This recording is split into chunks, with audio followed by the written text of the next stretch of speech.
Honorable Chief Election Commissioner of India, Dr. Naseem Zaidi, Honorable Election Commissioner of India, Shri A.K. Jyoti, Professor Rajat Muna, my colleague Umesh Sinha, Honorable State Election Commissioner Dr. Varesh Sinha, esteemed delegates, speakers, ladies and gentlemen. As the first speaker from the Election Commission, I would at the outset like to congratulate the Honorable Commission, the Department of Information Technology, and see that for such a timely discussion and interaction on an important and relevant subject of the day. I would like to convey special thanks to Professor Muna for having organized this event here at Pune. The subject of the conference enthuses me all the more for the reason that I had the privilege given by the Honorable Commission to chair a committee constituted to find the alternative options of voting for the non-resident Indians.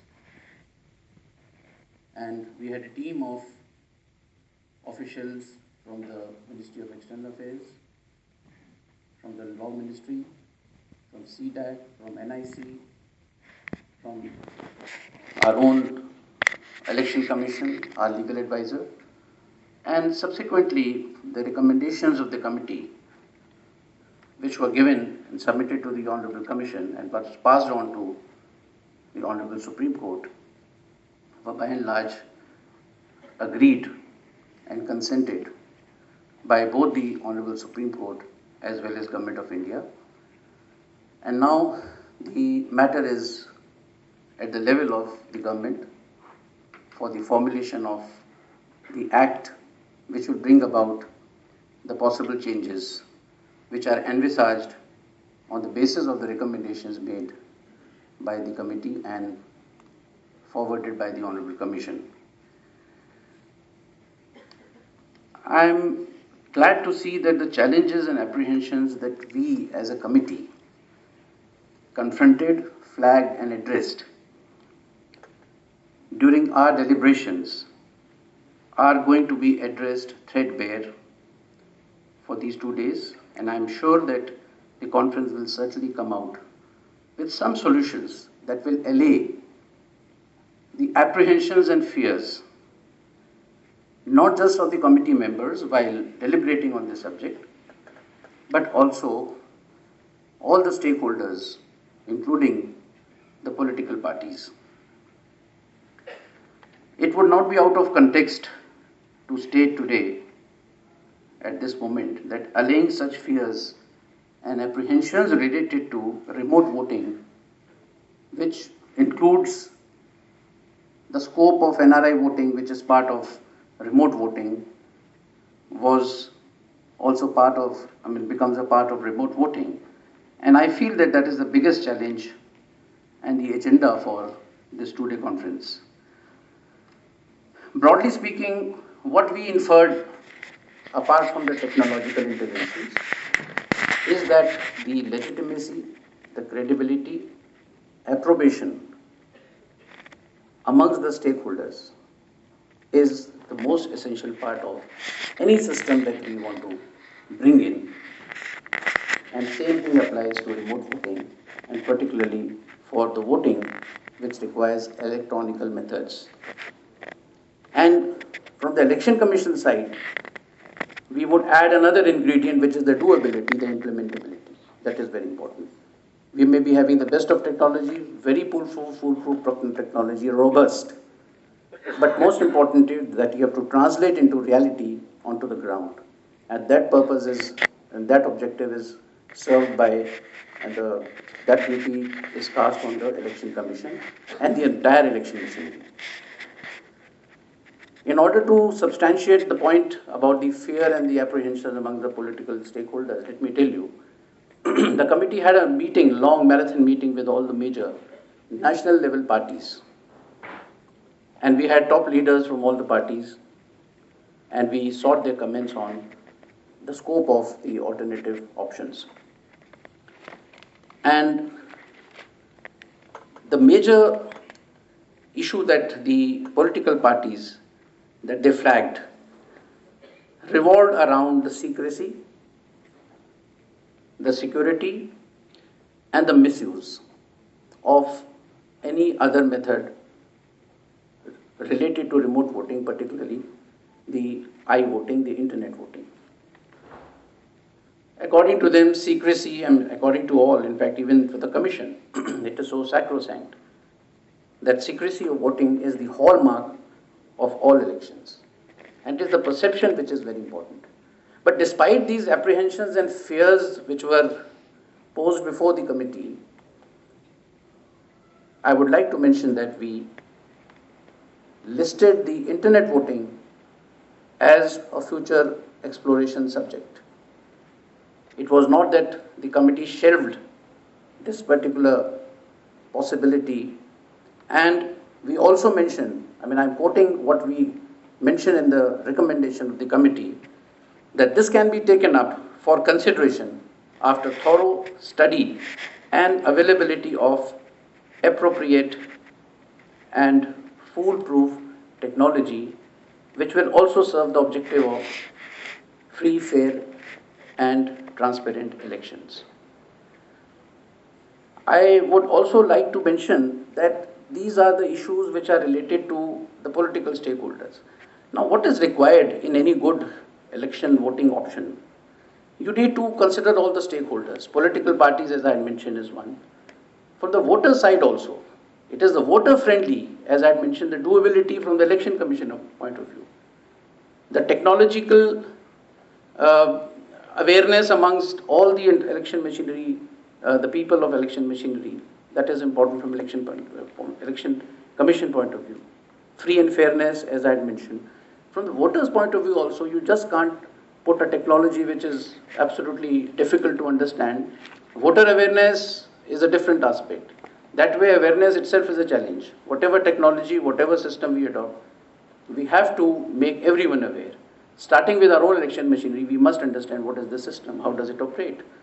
Go on to the voters, go on to the political parties and the candidates. This is what we do even for all the election processes and instructions and the laws and rules that we have in election management.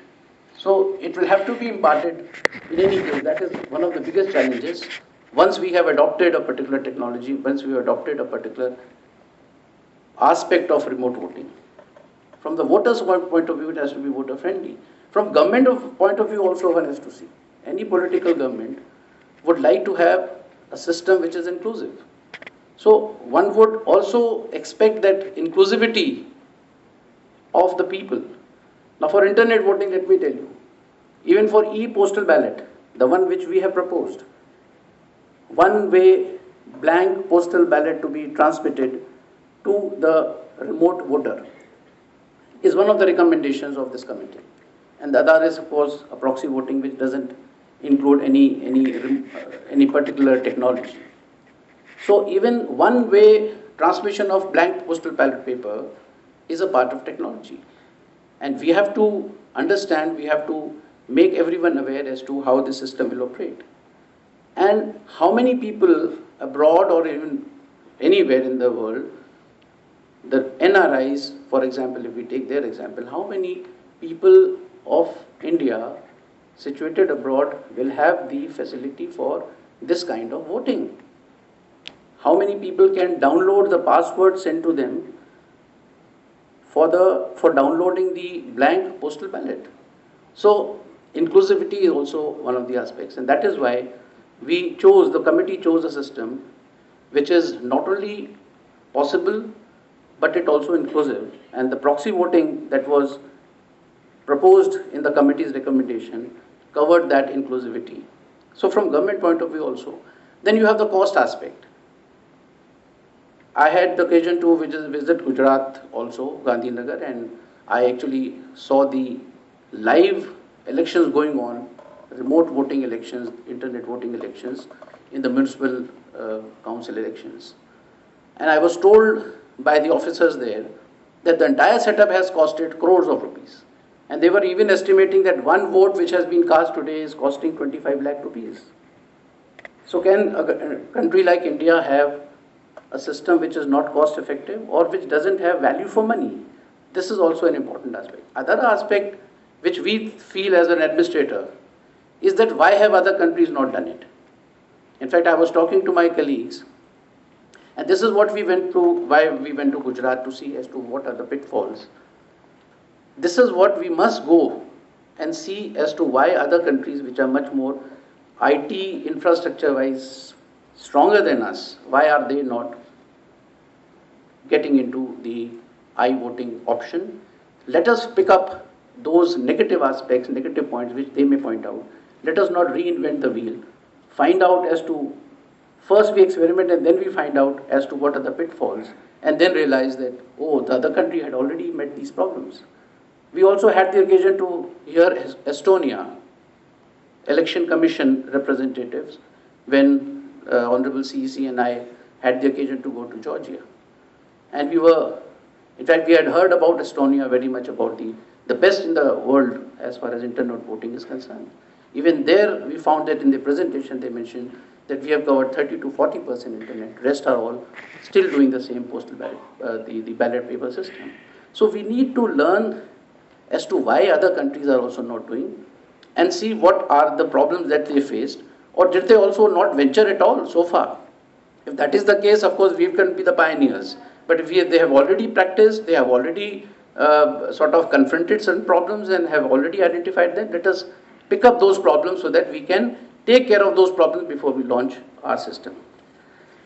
To conclude, I would just mention that while I hail on behalf of the Commission the conference, which is a good beginning for the right direction, in the right direction, I would like to emphasize that the entire intellectual audience sitting here, that it will be extremely important to address the security, the secrecy, and the misuse part in the remote voting system.